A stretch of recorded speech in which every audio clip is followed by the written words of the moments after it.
Assalamu alaikum, everyone. Hello again, and nice to have you back to continue our journey into the history of English literature. Last time we spoke about the Renaissance, and we spoke about four major things in the Renaissance. Number one, geographical discoveries. Number two, scientific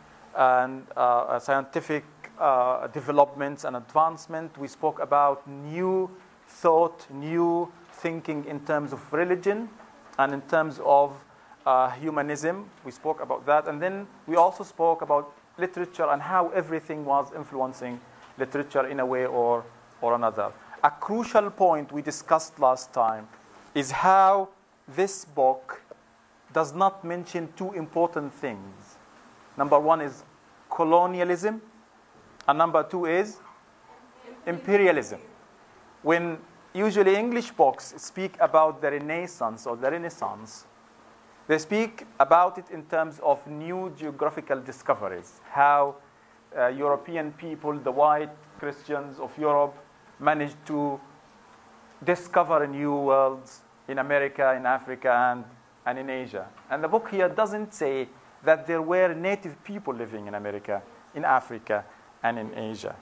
And this is something we described in a way or another as whitewashing, because the book is hiding the crimes, the massacres, and presenting the British Empire as all good, pure, and good. We spoke about Shakespeare. We spoke about Hamlet, and how Hamlet is the most important play probably in the history of humanity. And we studied or examined to be or not to be, that is the question, as a soliloquy. And again, we said a soliloquy is an important dramatic device in which the actor is talking to himself, but saying his thoughts out loud. Okay, so the actor is alone. Solo means one. The actor is alone on the stage. No one else is there. And mainly he, but sometimes could be she, communicates with the audience inner thoughts and inner conflicts. In a way, reveals plans, reveals secrets. And this is crucial in drama because the audience, the people in the audience are very important to the play itself. Sometimes the audience know more than the characters because of soliloquies. Now, Hamlet as a play is based on 7 major soliloquies. And these soliloquies show how Hamlet develops, how he progresses in time. Today we'll speak more about Shakespeare, his plays, and his contribution to English language, English literature, and even English thought. Before I do that, we have someone here to recite or read something from the book here. Can you come here, please?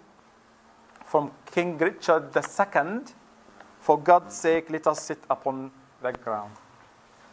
If you want to follow her, you can look it up here.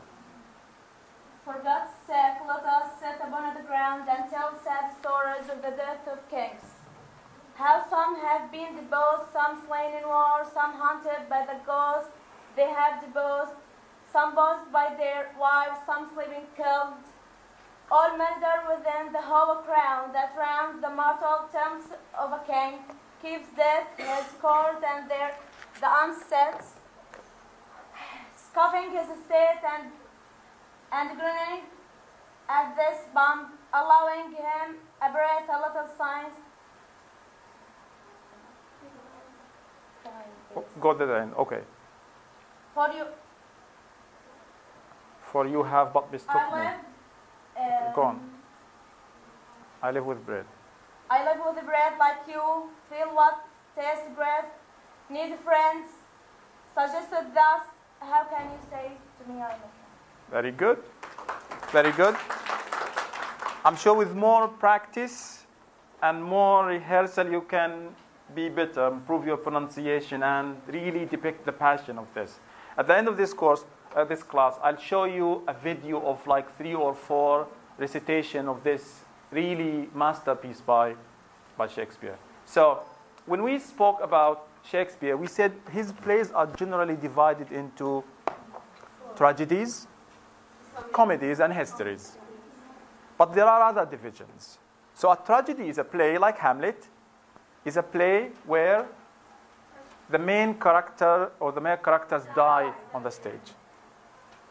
It's complicated, there's chaos, life is turned upside down, people die, people kill, people get killed, and that's a tragedy. A comedy, on the other hand, is another play by Shakespeare, another type of plays where there could be trouble, there could be problems, there could be complications, chaos, disorder. But at the end of the play, everything goes as everybody wishes in the beginning. So they generally end happily ever after. This is a comedy. Okay, there are complications, but generally nobody dies. There's no blood. Now, a history or histories, history plays, as the name suggests, they are about historical events and generally about English kings. We have King Richard II, King Richard III, and some of these histories go to Europe, take stories from Europe, mainly from Rome, and that's why they're called Roman plays. A Roman play is generally, again, a historical event that took place in the Roman Empire, sometimes probably mainly in Italy itself. Now, some of the plays were classified generally as comedies because, again, nobody dies. Like The Merchant of Venice. The Merchant of Venice, in a way, ends happily. So people for a long time thought it to be a comedy, but nowadays, because there are new theories, new ways of thinking, people change their opinion about this play. Because what happens is, yes, Bassanio and Antonio are not hurt. They get the things they wanted. But Shylock, the Jewish character, what happens to him? He loses his daughter. He converts to Christianity. He loses most of his money. And he himself has to leave Judaism, his religion, and convert to Christianity. So for Shylock, is this a good ending or a sad ending, a tragic ending? It is a tragedy, a tragic ending. So nowadays, because of new perspectives, new ways of understanding and studying literature, many people started to say, no, this is not a comedy, it's a serious comedy, it's a tragic comedy, or it's a problem or serious comedy. So again, the major divisions are comedies, tragedies, and histories. But between these, we can add extra divisions. My question again, why are some plays now considered to be serious comedies or problem comedies? Can you say that? Because new theories appears and the way people think is changed from the past. Exactly. Again, go. I think because our lifestyle changed. Very good. We have more problems. Now, Shakespeare wrote his plays about more than 400 years ago. Have people changed ever since? Yeah. Of course. And even his audience, as Christians, white Christians living in London, and if you change the audience, you bring, for example, Jewish audience, Muslim audience, Africans, Asians, are they going to react in the same way? No. Certainly no. Because we have different backgrounds, different ideologies, different something. So at a time when probably the Jewish people were considered to be bad, maybe people were happy that this happened to Shylock. But now, because people are more understanding, more open. As Muslims, we don't want anyone to accuse us of being terrorists because someone did something wrong. So from a human perspective, as Palestinians, we'll talk about this later on, how we Palestinians can easily identify and feel sorry for Shylock because he was a victim, exactly as we are victims now to the Israeli occupation. So history plays, again, in general, are divided into two parts. Plays that discuss kings, mainly from England. And we can see in the name of the plays Richard II, Richard III, etc. Or it could be taken from Europe, Some of these plays are called Roman plays. But basically, a history play is a play where there are historical events. Historical events being dramatized on a stage. Now, what does Shakespeare do to the kings? Remember the chain of beings? The great chain of beings? Because the King of England became the head of the Church of England, the most important man in England, and he became God's representative. You had to obey the king. You can't disobey the king. And we've seen how Hamlet was having difficulty deciding whether to kill the king or not, despite the fact that the king killed his father. Because it wasn't easy to kill the king. The king is, in a way, is a godlike figure. He's like God on earth. So what happens now is that Shakespeare humanizes the kings.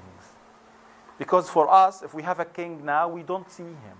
We can't see him. We can't meet him because we are ordinary people. So for us, the king appears to be a distant figure. Someone to fear, right? Someone intimidating. Someone that terrorizes us just by being there. Now Shakespeare brings those kings down to who? To the audience, to the people. He humanizes them. He gives them more human aspects, more human experiences than we think of. So he depicts them as humans, not as gods. He depicts them as sometimes good, sometimes bad, sometimes good, sometimes evil even, sometimes as smart, sometimes as clever, sometimes as foolish. In a way, Shakespeare was humanizing the kings, presenting them to the people in a way that makes them humans. And it is said here in the book, which is partly true, that Shakespeare was careful not to offend the kings. So when he does something, he brings kings from the past. When he wants to criticize kings more, he brings kings from Europe.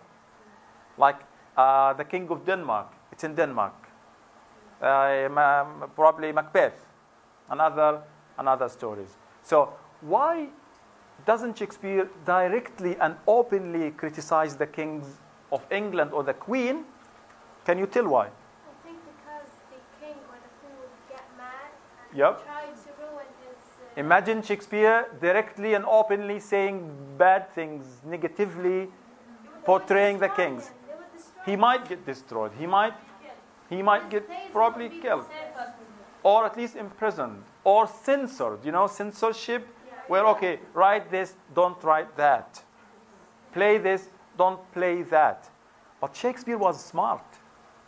He was smarter than anyone could imagine. So sometimes he would do it. He tried to save himself and save the place. Of course, because this is self-interest. But Shakespeare does not stop there. Sometimes we have him indirectly, implicitly criticizing the kings. Remember again, the king is supposed to be like a statue. Distant, godlike figure.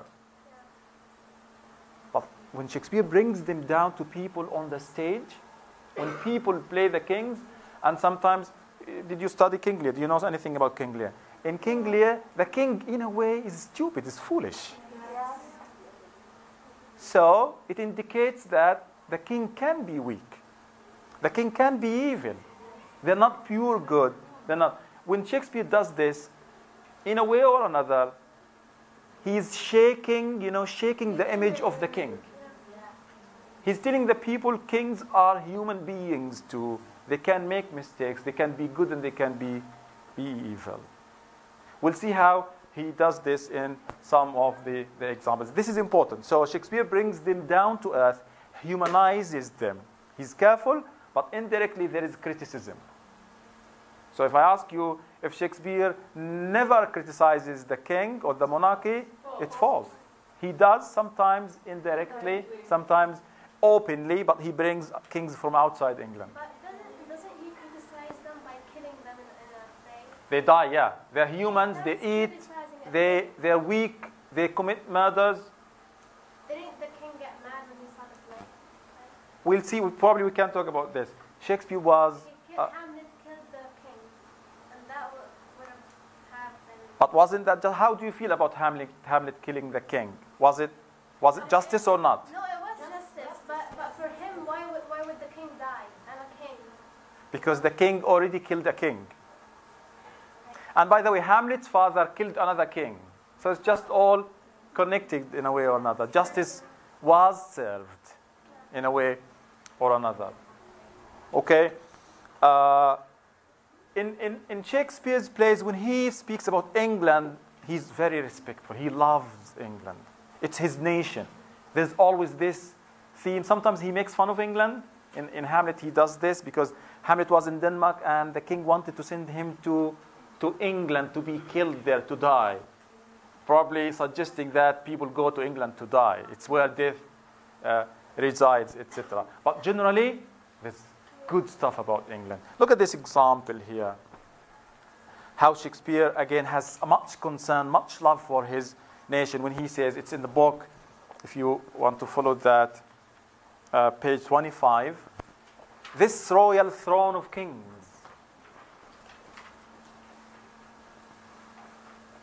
This, talking about England. This royal throne of kings. This sceptered island. This island.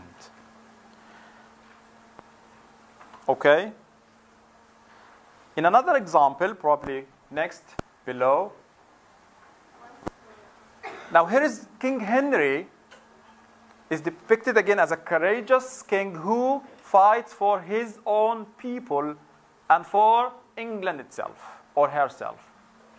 So the kings are powerful. They're there not for their own interests, but also to protect the land against the enemies and to protect the people against the enemies. I love this couplet. Look at this. Again, he's encouraging people to be part of the battle, to fight back, because there was a breach in the wall, seemingly. You know, a breach when you have a wall surrounding the city, or when someone makes a hole, this is called a breach. A breach. So once more onto the breach, dear friends, once more. Let's go, let's defend, let's attack back, let's fight back, encouraging them. And notice how he says, our friends, dear friends. He's humble, he loves his people and his soldiers. Or close the wall up with our English dead. If we don't defend England heroically, England is going to die. The personification here is beautiful of England being a person that could be killed. However, not all kings in Shakespeare are heroes. And sometimes we love the ones who are villains in a way, not because we love evil, but because they are more interesting as characters, as literary figures. And this is King Richard II. This is not a strong king, a godlike figure. King Richard II is depicted by Shakespeare as humble, as modest, as a weak king, as an ordinary man who suffers from certain, issues. Can someone read this? Or do you want me to read first? Okay, I'll read first. Listen carefully. This is the king, King Richard II speaking. Remember this poetry? We did it last time. We called this is blank verse. Shakespeare uses blank. What is blank verse? Poetry with no rhyme. Poetry, everything, music and everything, but no rhyme. You know why? Because he writes thousands of lines for the play. For God's sake, let us sit upon the ground and tell sad stories of the death of kings, for you have but mistook me all this while. I live with bread like you, feel want, taste grief, need friends, subjected thus. How can you say to me I am a king? Go on.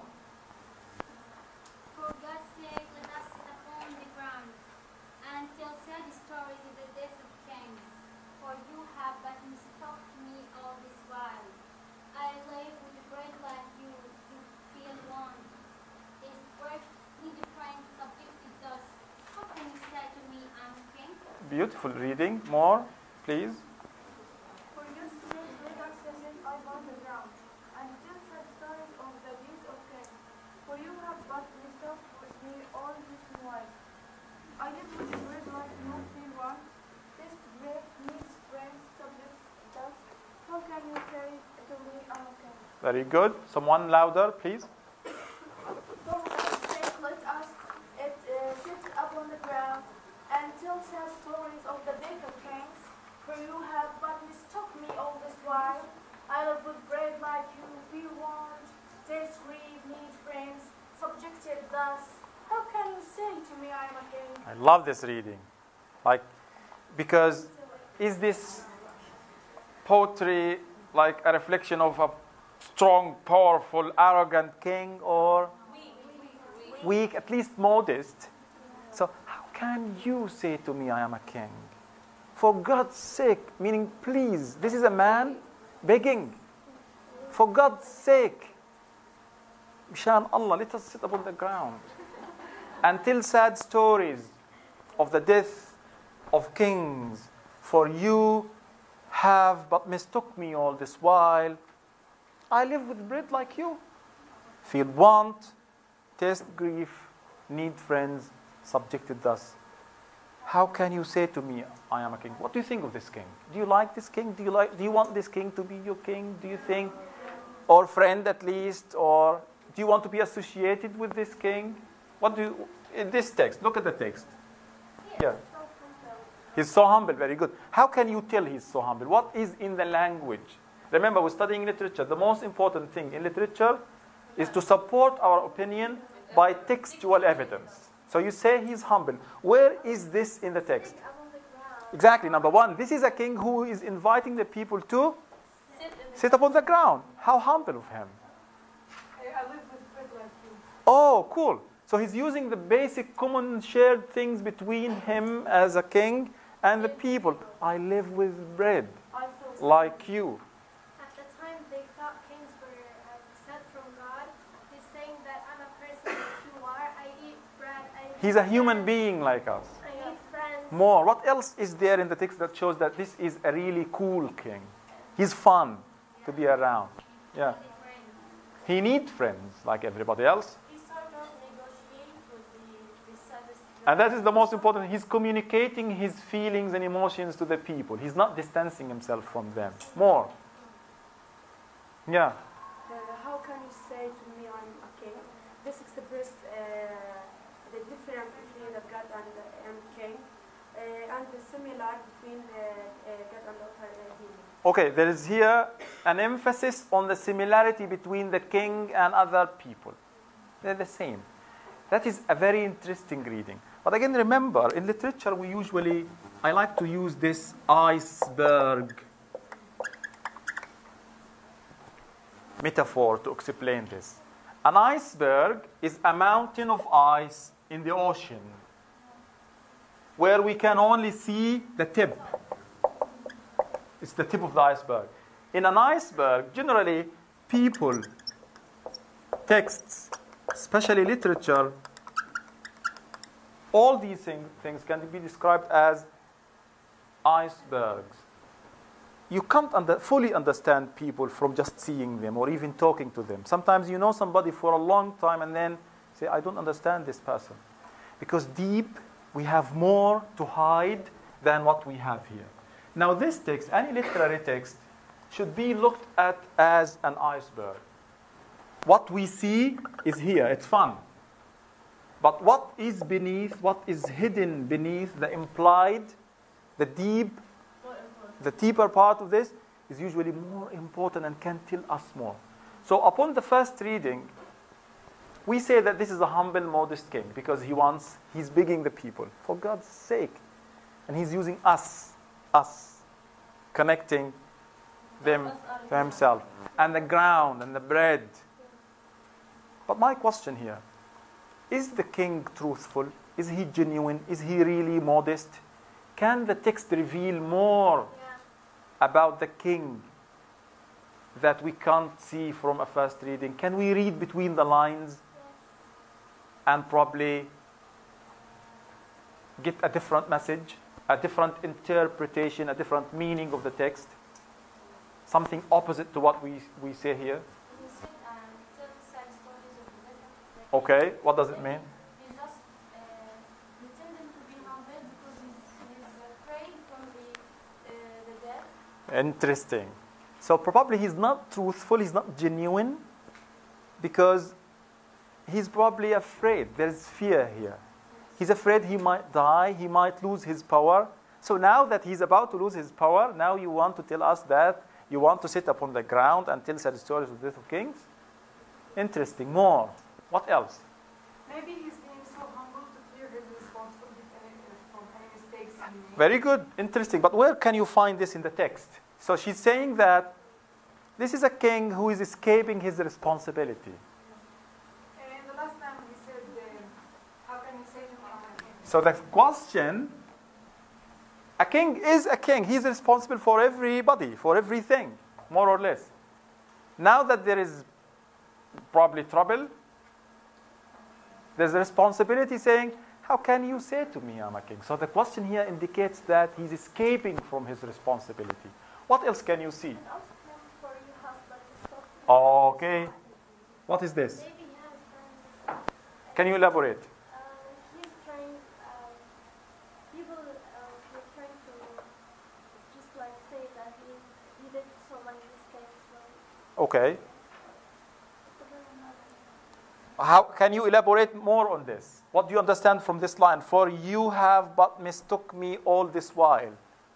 Please. Maybe he's saying that he has done mistakes and he has. Is he saying this? Where is he saying he has done mistakes? No, he's saying that I've been a person. I showed you my tip of the mountain. But Okay. I have deep feelings and deep thoughts that I live with bread for you. Like What does interesting? But what does this tell us? You took me wrong. People he's trying to convince the person that people misunderstood him, but he truly. Is he admitting? Is he confessing his errors, his mistakes? Is he telling them I made horrible decisions? He doesn't. It's your problem. You misunderstood me. Like people play him. Like people, it's even not that. He's not talking about his own errors, shortcomings. In a way, he's pointing the finger of accusation. He's blaming the people. If you think I'm bad, it's because you misunderstand me. You mistake me. You wrong me. This is what he's saying in a sense. He's not confessing or saying, oh, sorry, forgive me, I made mistakes. This is what he should say. A man in charge, in responsibility, with responsibility, if he wants to really be good, first, I'm sorry, I made mistakes. Second, you give people their rights.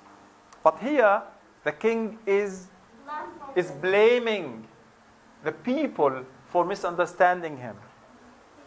For you have, and this is what we call, he's pointing the finger of accusation at the people. It's your problem.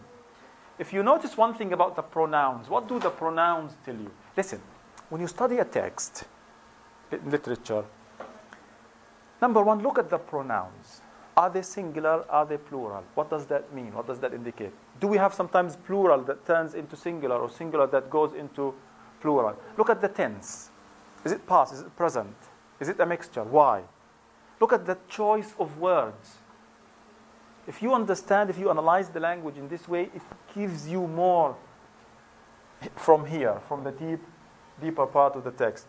If you look at the pronouns, number one, he says, let us sit upon the ground. That's good, because together we sit upon the ground. But when he talks about the responsibility, there is you and me, and there is also I and you. They're separating. He's isolating. In literature, we say he's distancing himself. You know distance? It can also be used as a verb. What is he doing? He's distancing himself from the people. Because they are wrong. They mistake. They misunderstand. They make mistakes. They misunderstand. But does he say, I misunderstand? I made mistakes, errors? He doesn't. So what happens here is that any literary text could have 2 or 3 or even more interpretations. Could have more meanings. But when you read the text, sometimes you see things I don't, or I see things that you don't. In your interpretation, when you try to analyze the text, try to use the text itself to help you justify. So if you say, if in the exam, if I tell you, what do you think of this king? An open opinion question. Some of you could say, I think he's a humble king. Okay, how? You tell me. He's begging the people around him to sit upon the ground, and he's telling them that he's like them. He eats bread, and he needs friends. Well, he eats friends and needs bread. Okay? But some of you might say, I don't like this king. He's not genuine. He's not truthful. Because the language indicates that he's not confessing. He's just pretending. He's accusing the people of making mistakes and misunderstanding. And in the pronouns here, he distances himself from them. For you have mistook me. Here he could have easily said, we live with bread like you. Or we live with bread. But in reality, no, it doesn't happen this way. The king, yes, eats bread, but next to the bread, there's a lot of other kinds of food. So the distance here is crucial. I live with bread like you. But because we eat different food, there is this distance. So which opinion is more acceptable here? Both. As long as you support your opinion from the text with textual evidence. I think for you have mistook me. I think he means that I'm a king. I do mistakes. That's what I'm supposed to do. No wait, I'm a king. I have to be sent from God. What here, mistalk? Yeah, you understand? Okay, who's doing the mistaking? This is, by the way, Old Middle English. It should be, you have mistake, mistaken, okay? Who's doing this? The people. You. So you are to blame. You are to blame. Please. Maybe the king is not that clever to deal with the language and... No, kings are clever, especially in language. But again, this is Shakespeare. He's giving him a royal language. Okay? Now, another king in Shakespeare, another famous king in Shakespeare, that is really interesting. He's Richard III. Okay, notice, so sometimes we give a lot of details and we tell the stories, and sometimes we just focus on one little thing. This is what we want so far. Now, Richard III is described as a wicked man. Do you know Machiavelli? Do you know Machiavelli? Have you ever heard of Machiavelli? Machiavelli is, what do you know about him? Okay, Machiavelli is an Italian writer who wrote the famous book called The Prince, in which he kind of said something like, the end justifies the means. How would you translate that into Arabic? The end, please? Okay, so if you have a good noble goal in, like probably getting full mark, in a way, it means it's okay if you cheat. Okay? I don't want to talk much about Machiavelli. So the term Machiavellian means someone who is wicked, someone who deceives, someone who tricks people in order to achieve his goals. So we have a king, King Richard, who's a Machiavellian character. In the play, there is this amazing, wonderful couplet or 2 lines of verse. This is, by the way, funny because he's talking about the enemy. The enemy is his brother. A king fighting with another king who happens to be his brother. He says, now is the winter of our discontent. And by the way, this is something that Shakespeare coined. Winter of discontent is a Shakespearean phrase. One of the many he came up with. Now is the winter of our discontent, made glorious summer by this son of York. This son of York is his enemy brother. Now is the winter of our discontent. Made glorious summer by this son of yours. What do you notice about this? About the language? Now, urgent, urgency, immediate. What else? Do you find, contracts? Remember the binaries? Opposites? We have winter and summer. Generally, winter symbolizes cold, and cold symbolizes generally people, sadness, death, dark. And summer in hot, heat, life, colors, trees, especially in England. The summer is really, it's not that good, but summer brings life, brings the sun. What else do you notice about the choice of words? Okay, what about it?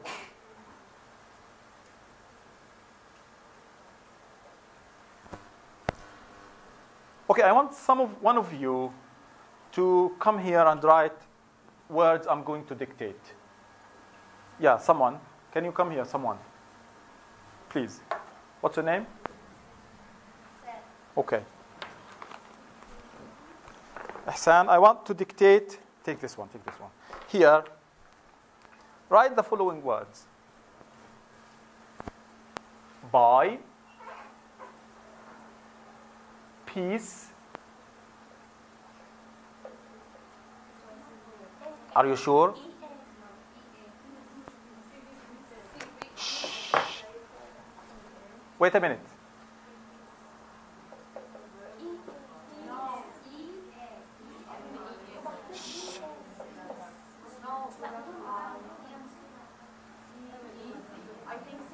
Okay, peace. Listen. Okay. Sun.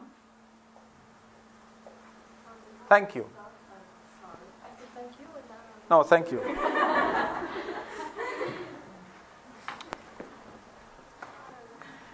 Do you think these are the right spellings?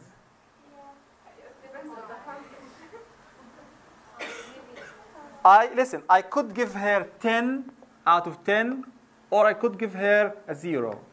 Because I could say, no, I want by, or by, I want peace, and I want sun.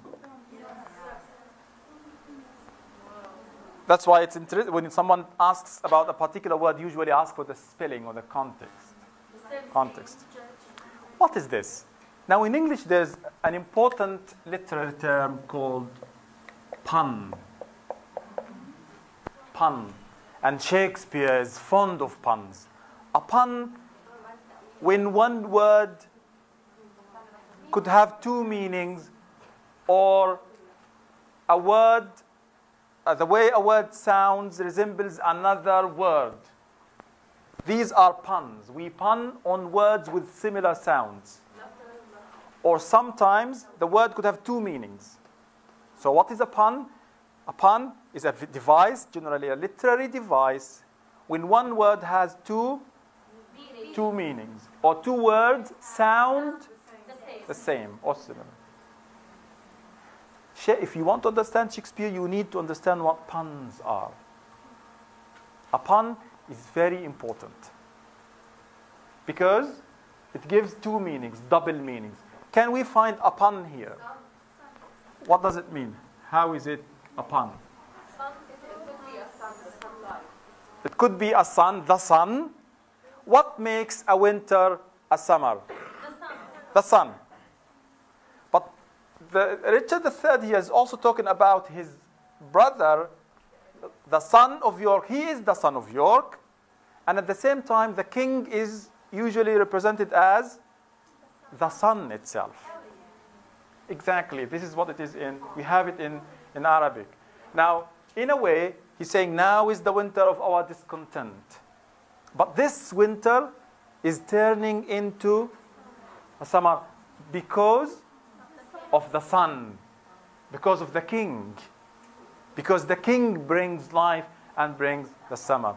This is what this says. However, when you read the whole play, you'll find that this is ironic because for most of the play, The Son of York does not appear, does not come on stage.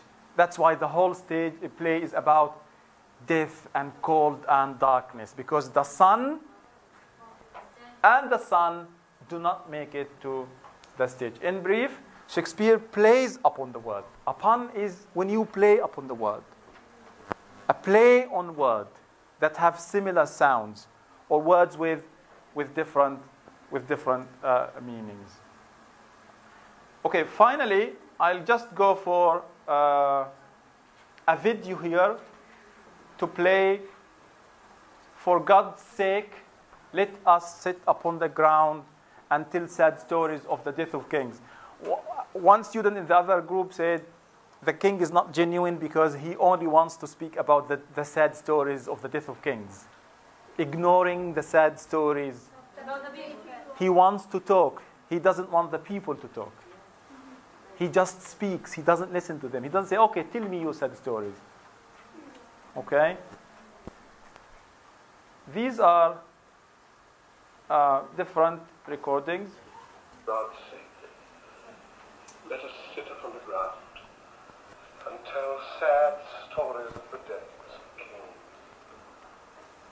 How some have been deposed, some slain in war, some haunted by the ghosts they have deposed, some poisoned by their wives, some sleeping killed, all murdered. For within the hollow crown that rounds the mortal temples of a king keeps death his court.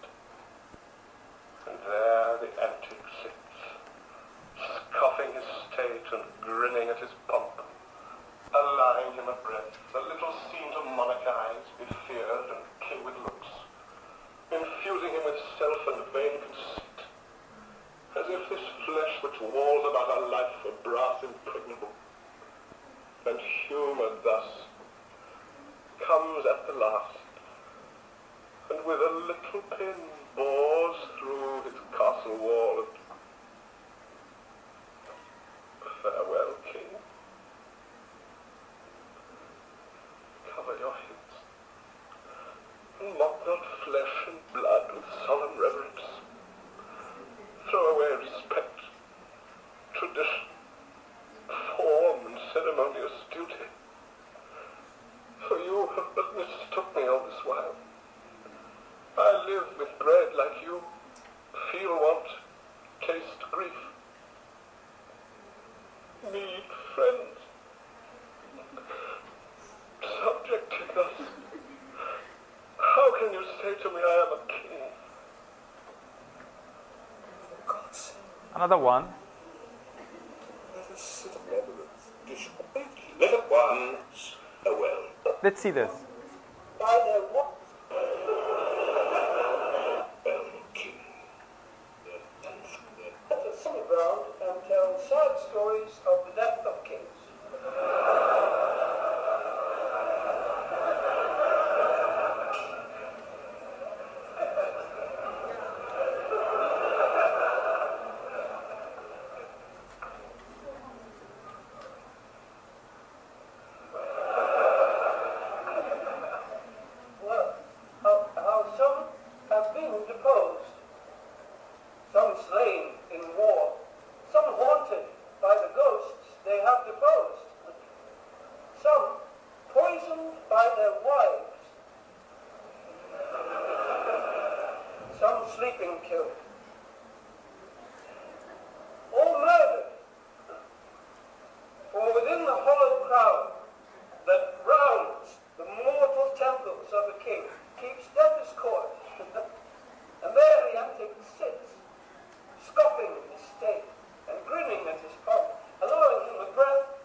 Infusing him with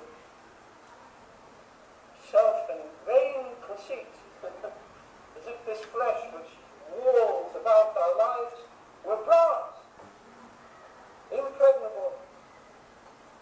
And human thus comes at the last, and with a little pin bores through his castle wall,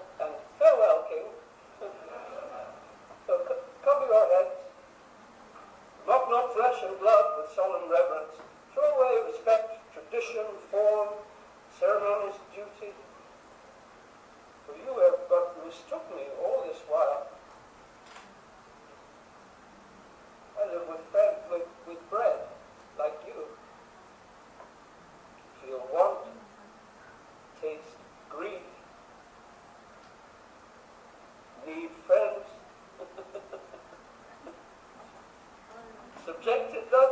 How can you say to me, I am a king? We'll stop here and we'll continue with Shakespeare. Next time we'll do more tragedies, probably Macbeth and King Lear.